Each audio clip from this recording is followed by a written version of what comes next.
sunbeam in here this morning, and the little old lady is in here. And when I came in, she'd clearly fallen asleep in the sunbeam, and then the sunbeam had moved. So I woke her up and moved her more into the sunbeam, and she's like, what the heck? What the heck? But she's now fully in the sunbeam and about to fall back asleep. When you're 20 years old, which is over 100 in cat years, falling asleep in a sunbeam is a good thing, right? So she may not be quite asleep, though, because she just turned her head and kind of side-eyed me. She's never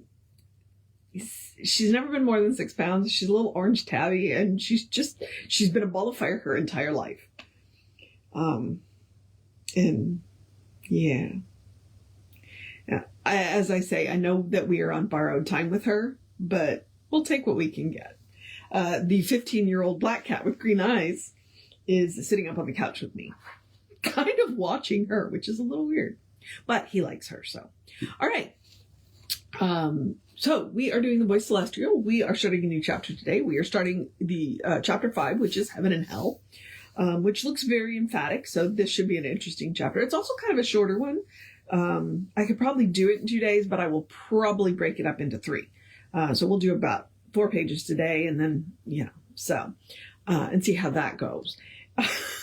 Because, so let's do the housekeeping really quick. And all I mean by the housekeeping is just reminding you, we are Creative Life Spiritual Center. The website is creativelife.org. The constant contact email, you get 1 a week, just tells you what's going on unless something unusual happens. You get 1, and it tells you what's going on for the week and the month. And that is, hang on. There were English words.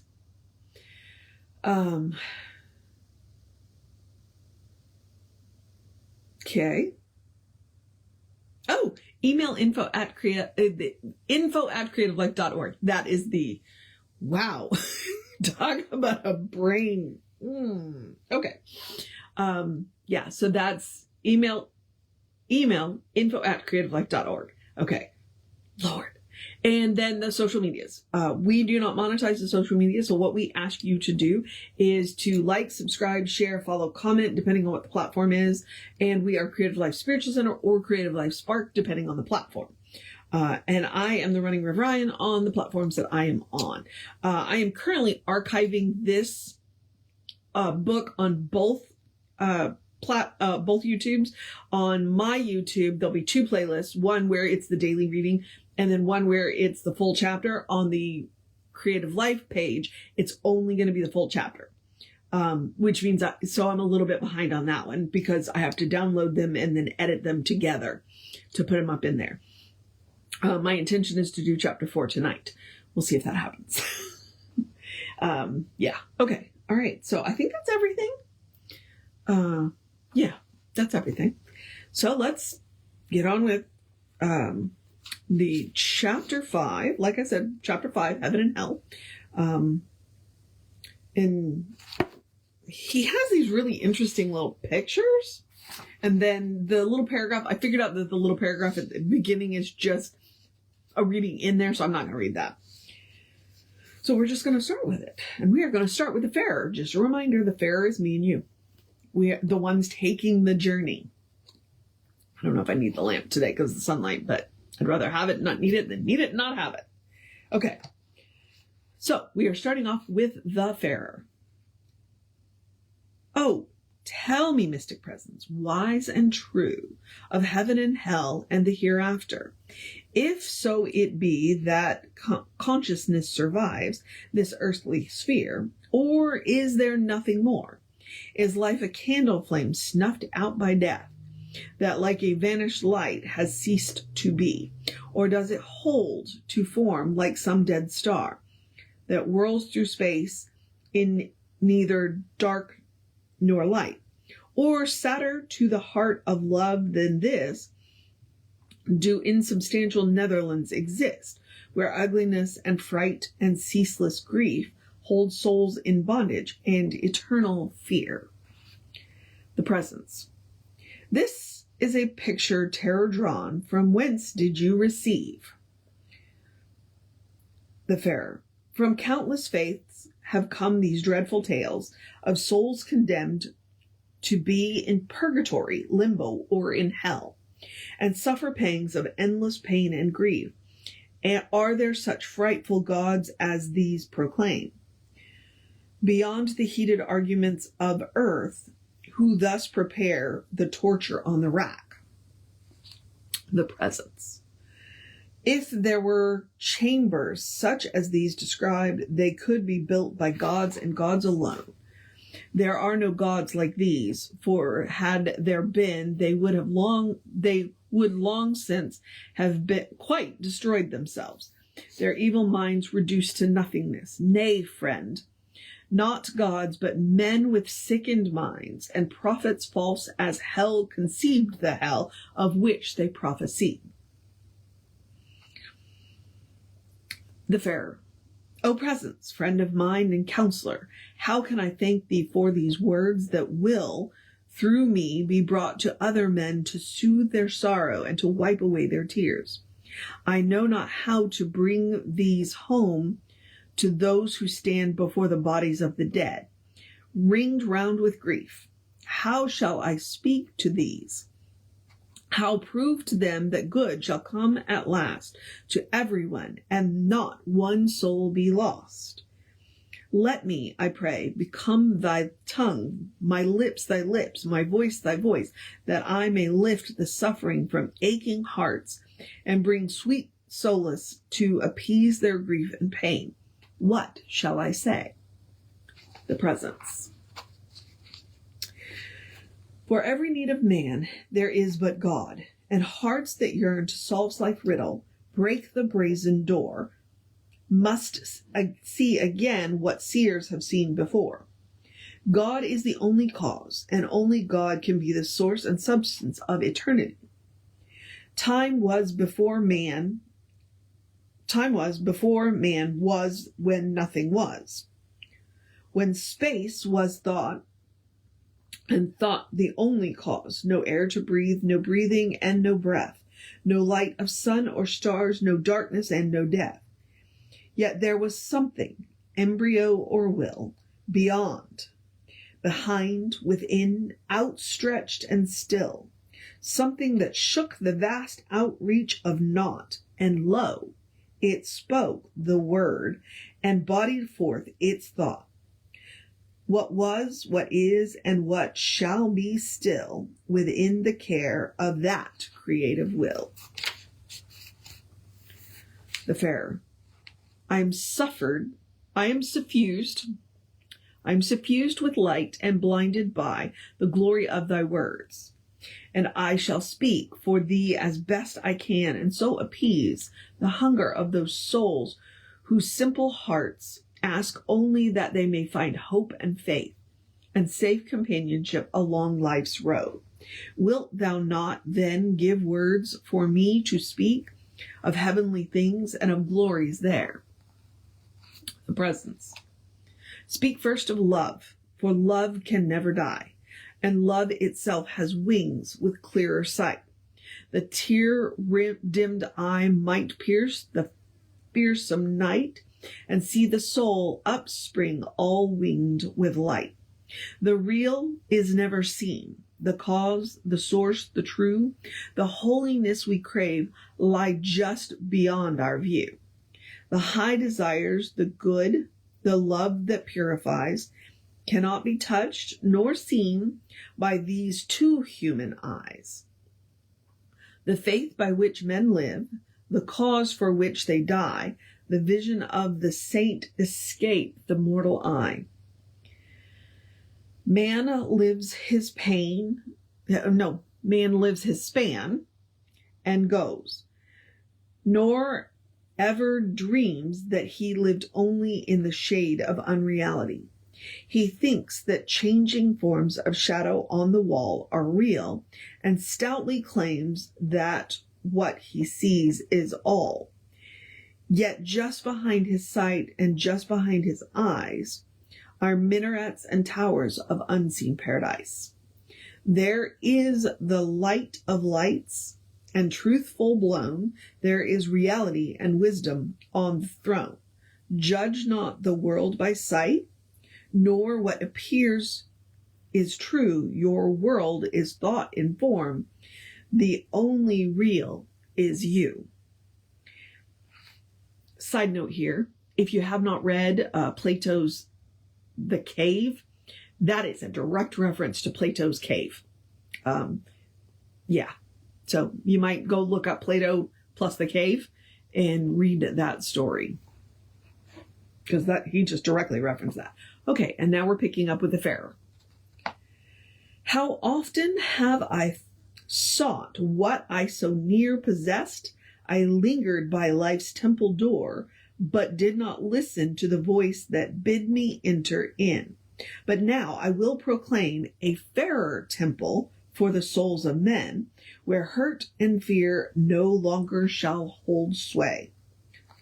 The presence.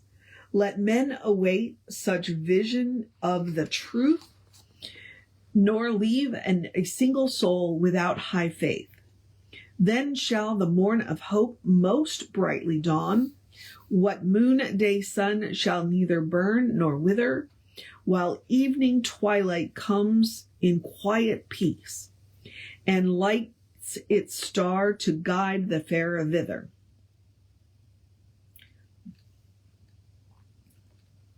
All right, and we're back to the Wayfarer. O friend, you have revealed a truth of life that will assuage the fears and doubts of men, and gladness bring to dry away their tears. I know of one who lives upon the earth, the tortured heaped upon the hearts of those sick souls brought up within the shadow of old creeds, which have condemned the soul to hell. I know their fear of sepulchres and crypts, where ghostly wraiths and phantoms forms of fear do hover over the dead. I share the grief of broken hearts that see the fiery pits, the all-consuming flames that add their fury to pain-racked souls in scenes of desolation. The presence. To none is given unless he first receive, nor can life's wine be pressed from grapes of wrath. Too oft men lift a downturned cup and pray that it will be filled with life and love divine. Yeah, let me read that one again. This is the presence. To none is given unless he first receive, nor can life's wine be pressed from grapes of wrath. Too oft men lift a downturned cup and pray that it be filled with life and love divine. All right, the Wayfarer. How then is this? What meanest thou, my friend? The presence. No God could ever join in joyous song with those who sing a hymn of hate and fear, nor can the manna fall from heavenly store into the mouths of greed and discontent. The golden autumn shows no harvest field to him who plants no seed nor tills the soil. Life follows furrows straight and sure. The Wayfarer. O thou interpreter of life, thy words fill me with awe, but how can I, a man, embrace the meaning of such mysteries? The presence.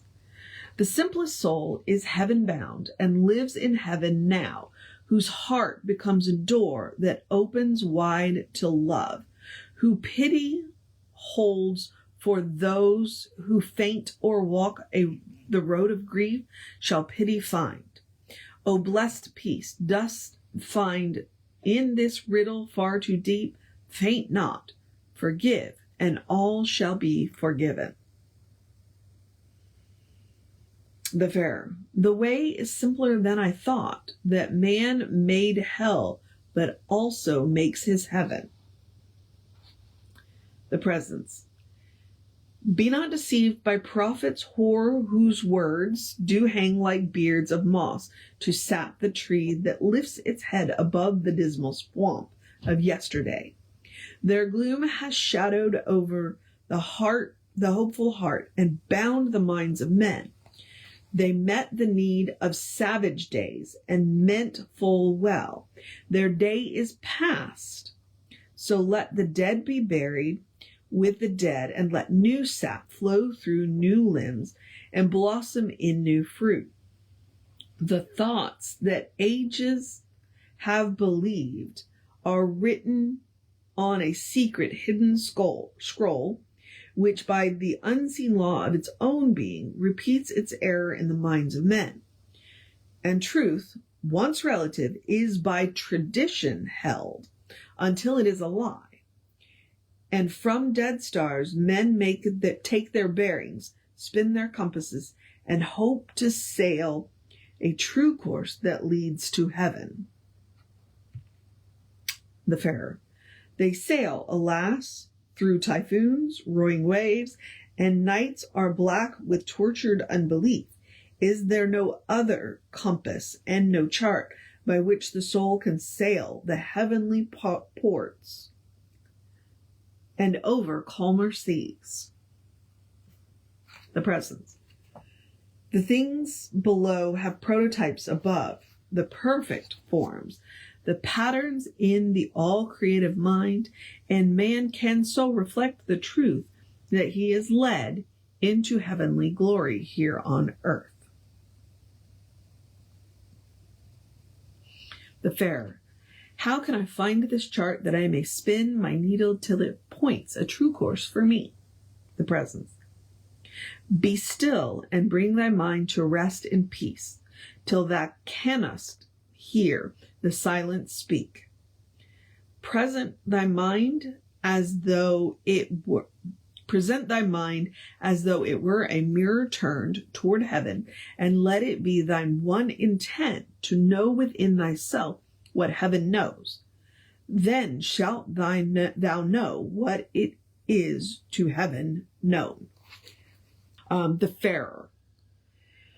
I have so often prayed, but I despair. For good or evil seems to come by chance. Why is it heaven so oft refuses me what others boast they did receive by prayer? The Presence. They lift beseeching hands in supplication, appeasing wrath that they themselves create. If happily they find release from pain, they truly think that God has heard their plea, and by a special mandate spoke for them, bequeathing them a favored providence, which others equally did seek in vain, and who in turn believed that God refused to hear or heed, and failing to attain, do oft accuse and lay the blame upon high heaven, or grovel in the dust and claim that God through love has chastened them. The Farer.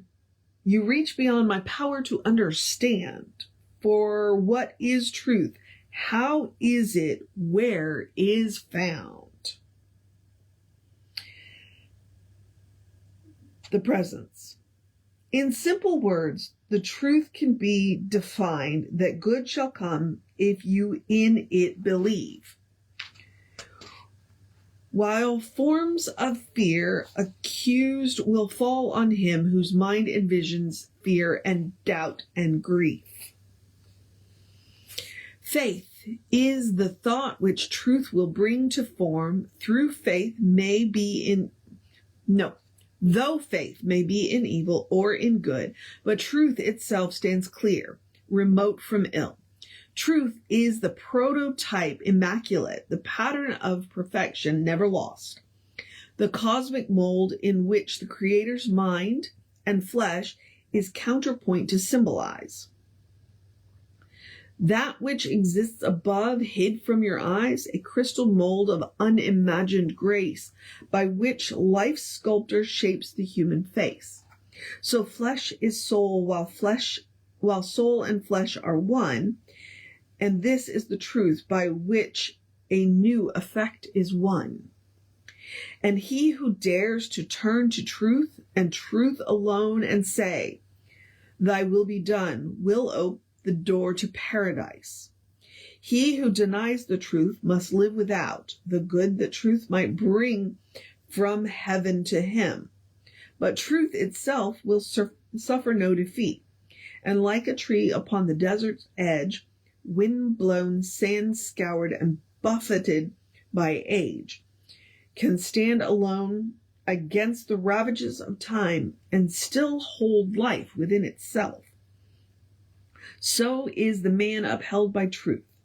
His roots run deep and drink their fill from hidden springs, yet few there be who claim this heritage.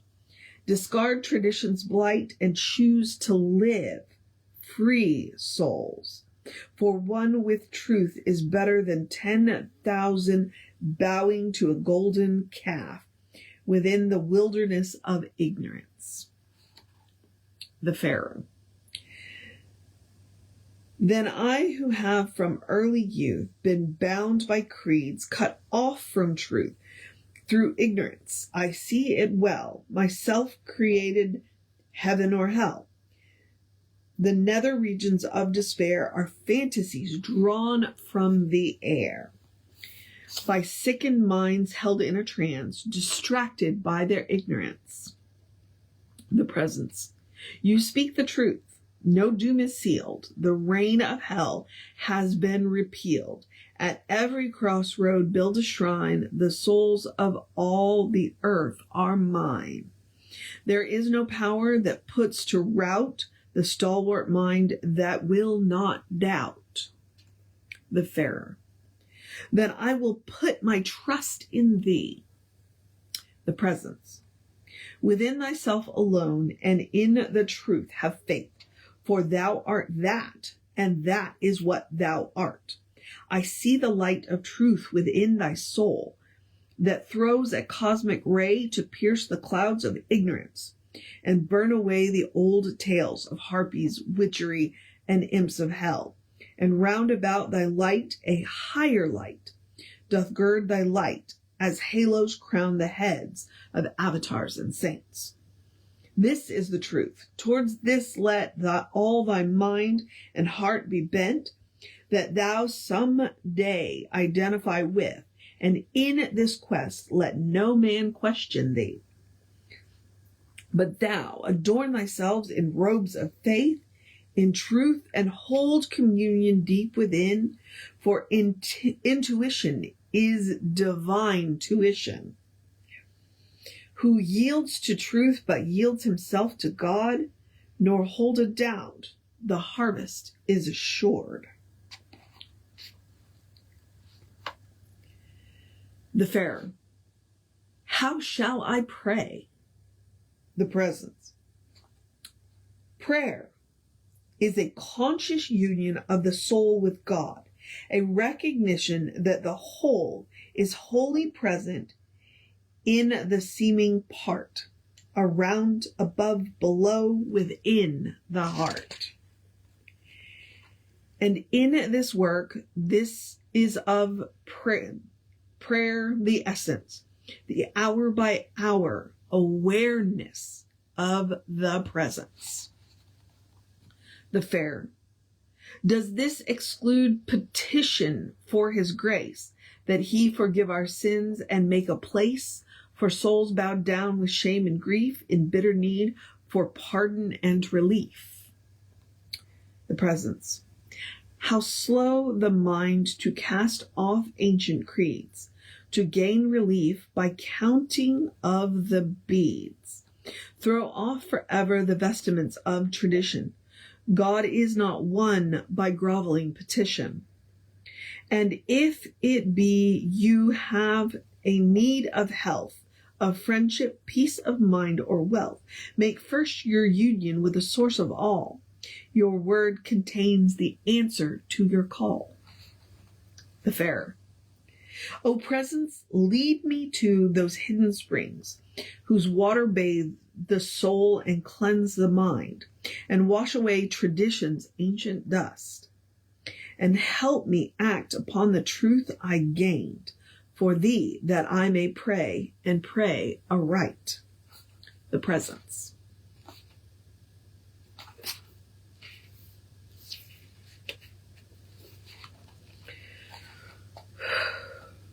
With all that is, you are identified. And rule conditions, save in this alone. You cannot violate the harmony of universal law, which must obtain in heaven itself, for heaven is harmony, whose law is uniform and dominate all lesser cause and manifest in life, but subject only to the cosmic law, which never binds the wise. You are yourself originating cause, and speak creatively in all affairs that constitute your world. Out of the boundless you emerge and hold the scepter of power within your hand, and in your heart the knowledge of its being. The scribe. The presence, overcome, could not restrain the glory singing in his heart, and so he burst into exalted speech. The presence. The self, God's center, the self, God consciousness turns water into wine, and honey sweetened manna falls within the wilderness, if man but speak the word. The sick is lifted from his bed, and those who faint with loneliness and fear shall find a comforter, the spirit of all truth, and friends to walk with him along the way.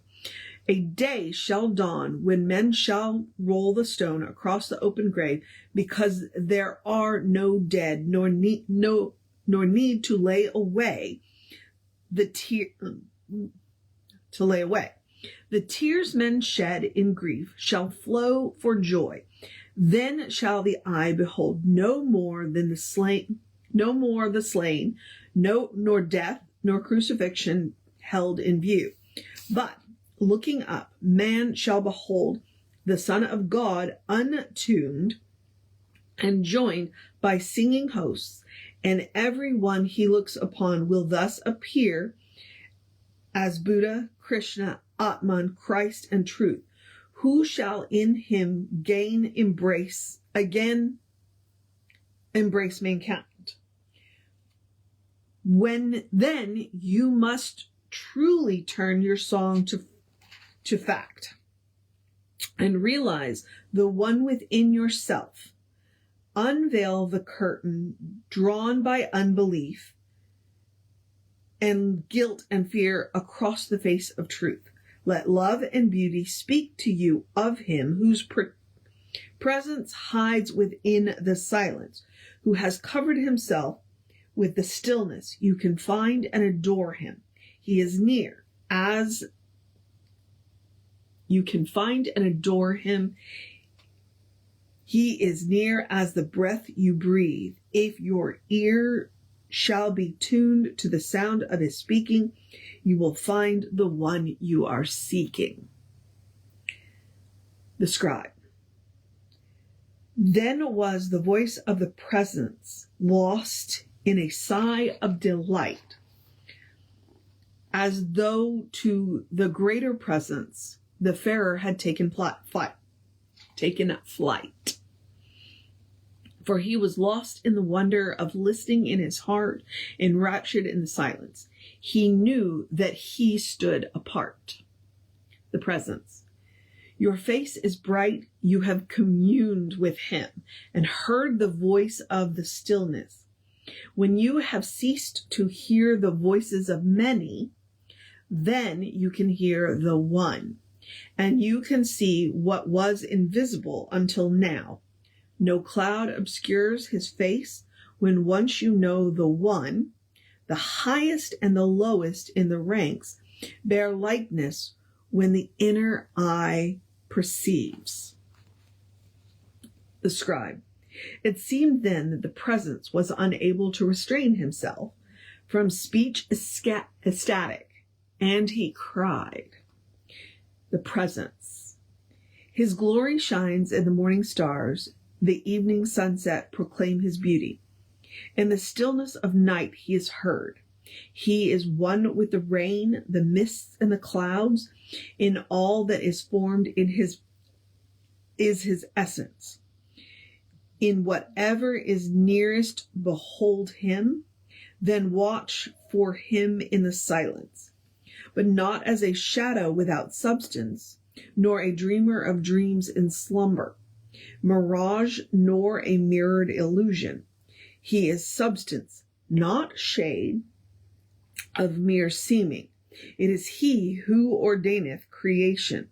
Whatever we see in creation is manifest presence of God. All is God. The scribe. His voice was stilled, yet in the fairer soul still it spoke on, so that in after years he would never know from whence the wisdom came.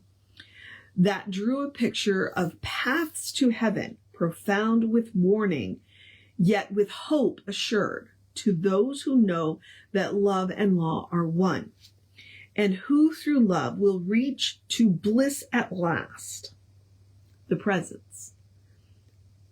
Blessed are all paths of worship leading unto God, and those who point or follow where saints or saviors trod. Thrice blessed are those with hearts of love who show the way that wins above. Maybe it's wines above. And fix the thoughts of men on heights beyond the clod. Hail all the ways from heaven sent. It matters not their sign or name. It matters not their sign or name. The crown, the cross, the crescent bent, alike are lit from central flame. Revere the upward pathways that lofty souls devise, in all celestial beings whom they idolize. But trust no signet and no sign that speaks alone of me and mine. For there are many fingers that point to paradise. Nay, hail no dogma and no key, however good or reverent, that would a single faith decree, the only way of man's ascent. Fill up the cup of life with wine from all the ages, and turn the leaves to read 1,000,000 pages that tell of God and praise his name, and all his wondrous works proclaim. Writ down in words of wisdom by saints and sages, but hail no system and no deed, which lacking wit would be so droll that it ascribes to a man-made creed the power to damn or save a soul. How crude the tale that gods themselves would build a pyre and light the faggots of an everlasting fire. Is evil then a cosmic cause that turns the course of its own laws, to thus consume the soul that sprang from its desire, if good with evil could comply, and wrong had equal power with right, the universe would be a lie, and all that is would disunite. Nay, what thou makest, Lord, returns again to thee, though it must run the circuits of eternity. That which goes forth upon its round is still to its own center bound. Compelled by its own law and not by a decree, no sceptered might shall loose the cord that binds the soul back to its source. Its law alone is overlord, nor creed nor priest can change its course. From primal fount of being, love and order rose, and set up a tribunal which nothing can oppose. The law of love, the cosmic urge, which none can alter, none submerge. The hand that metters out justice also wrought the rose. Not creed but love must hold the scales that measure justice round and by round. Nor love nor mercy ever fails to balance justice pound for pound. There are no gods above, with regents here to blast their own creation, rule the world by fear. And unto none has power been given to arrogate the throne of heaven, or doom the seed of life God planted in this sphere, should the cause of all our being, its own integrity, blaspheme. Then would darkness blot out seeing, and utter chaos reign supreme.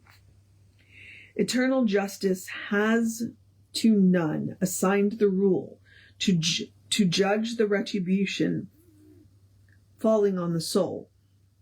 For its escape, no virtue given can shrive the soul, assuring heaven. Yet each shall yield some day to love and reach the goal. The scales of justice balance fair, and man shall reap as he has sown, for love awaits him everywhere, and will reclaim him for its own. From primal source of being, cosmic stardust whirled, and on the dome of heaven, love's banner was unfurled, proclaiming from the heights above that law and order follow love, and will bring peace to all the heartsick world. On life's canvas paint the story, drawn with circle, square, and chain. Love and order rule in glory, where truth and beauty safely reign. The scribe. Then did the farer, seized with prophecy, join in the chant, in it as in a litany, the farer. Life's riddle solved, the quest of all the ages past, has heard the answer of the silent sphinx at last. None shall be lost. Inscribe the scroll that all are parts of one great whole, and none are damned, condemned to eternal blast. Love is the law. This its decree, that neither curse nor creed can bind the soul of him who, loving me, seeks me alone, for he shall find. And I'm verklempt. I just got, and that's the power of good poetry. Oh. I mean, that's the message everybody wants to hear. It doesn't matter. It doesn't matter. Nothing can take you away from the greater whole. Nothing. Eventually, you will get there. Oh. Wow. Okay.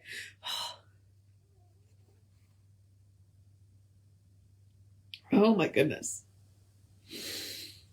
Oh, there was a line in here that was so good. Oh yeah, where was it? Yeah, there it is. Compelled by its own law and not by decree, no sceptered might shall loose the cord that binds the soul back to its source. Its law alone is overlord. No creed nor priest can change its course. I love that line. I love that line. Oh my goodness. Oh my goodness. That line right there. No, nor creed nor priest can change its course.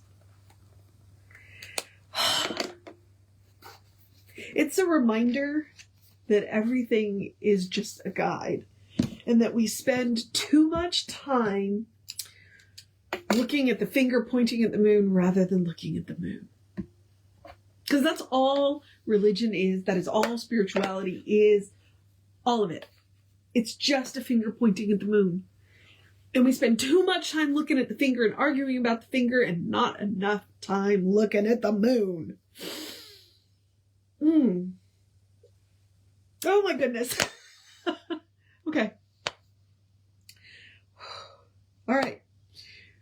Well, that was that's the chapter on heaven and hell, and we will move on to truth and beauty tomorrow, which is very Greek, by the way. Okay. Okay, I'm going to encourage you to have a great day, a wondrous day, a fantastic day, a magical day, an enchanted day, a wonderful day, an awesome day, an amazing day, a take care of business day, or let's wrap this week up day, a you got this day, a go dance in the sunshine day, a get a face full of sunshine day, a drink plenty of water day, a take care of yourself day, a take a nap day, a take a break day, a do what you got to do day, a you got this day. Have I already said that like 3 times? I think so, but I really mean it. A enjoy the weather day, a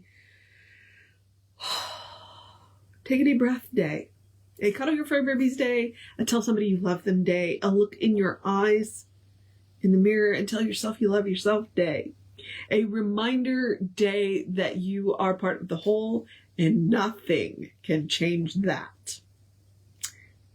A good day, and if that is too much pressure, simply have a day. You are enough, just as you are.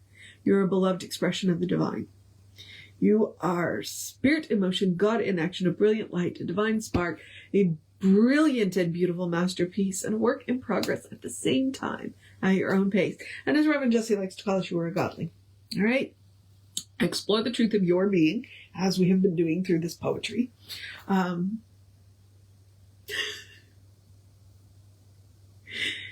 Get to know who the divine knows you to be, because the divine knows you to be good.